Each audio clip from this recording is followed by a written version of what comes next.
So you decided that law is going to be your profession, and many, many law schools in America. Why Harvard? My wife, Pam. I met Pam when we arrived at Stanford in 1971. She was from, she's from Compton. She grew up in Baltimore, but she was from Compton, went to high school there. She was one of that class of 3 black students from Compton High who made it to Stanford, and her and her 3 classmates were in the top 5 graduates of Compton that year. And she was my soulmate from the moment we arrived in 1971. We've been married now for 29 years with 2 wonderful children, our son Chuck, who's at Tallahassee, and our daughter Rashida, who's at NYU Law School. And she is the one who encouraged me to apply to law school. And I applied to Harvard and other places. I got admitted to Harvard, and I didn't want to go. I had the reluctance. I said, I can't do what I want to do there. And she challenged me. She's very slick. She says, oh, you don't think you can do the work? Is it too difficult? And she just really sort of turned the tables on me. I said, what do you mean? Well, I know Harvard's, not anyone can go to Harvard. That's very selective and maybe more than you can handle.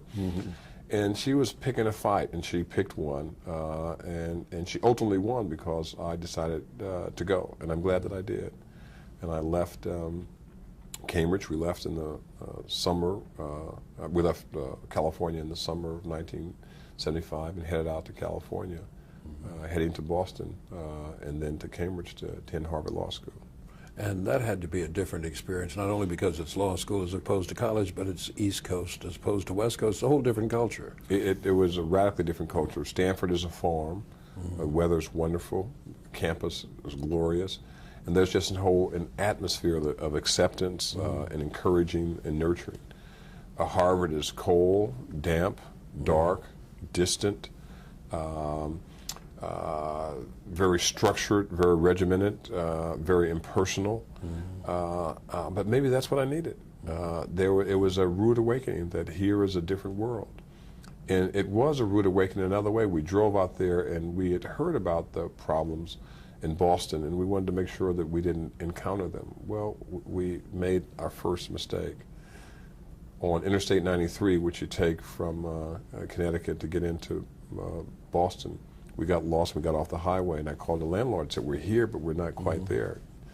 He said, where are you? I said, well, we're in this street. I can't see it. It's sort of dark, but I see something saying Patty's Liquor, O'Reilly Store, etc. And he said, get back in the car. I said, why? He said, just get back in the car and find the police or drive and look for 93. You're going north.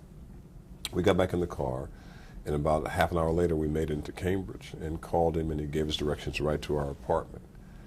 I said, why were you so upset? He said, well, you were in South Boston. I said, what? He said, yeah, that's the place where all the racial hatred and violence has occurred in recent years. I said, what? He said, yeah, this is the place where we've had resistance to busing. This is 21 years after Brown, but whites in South Boston are doing everything possible to keep blacks from going to school. And that to me was a realization that as much as I thought I'd passed that burden with Shockley and Moynihan and Stanford, here I was arriving on the first day in Boston and having the experience of race mattering again, and Brown manifesting itself in another way in 1975, 21 years after the case had been decided. It was a rude awakening to be at Harvard Law School and trying to study to be a lawyer, but recognizing right within the sound of my voice were black children who were being harassed, who were being challenged, who were being beaten, who had buses vandalized, where Ted Landsmark, a black lawyer in a 3-piece suit, coming from City Hall, was struck with the American flagpole by whites just because he was black, where Crispus Attucks gave his life, where the abolitionist movement was in its heyday.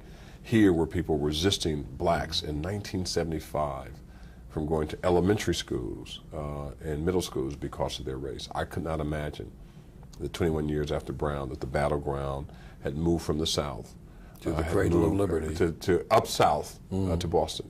And that to me was a rude awakening that I needed to be in law school, but I also needed to be focused on what was going on right there in my community.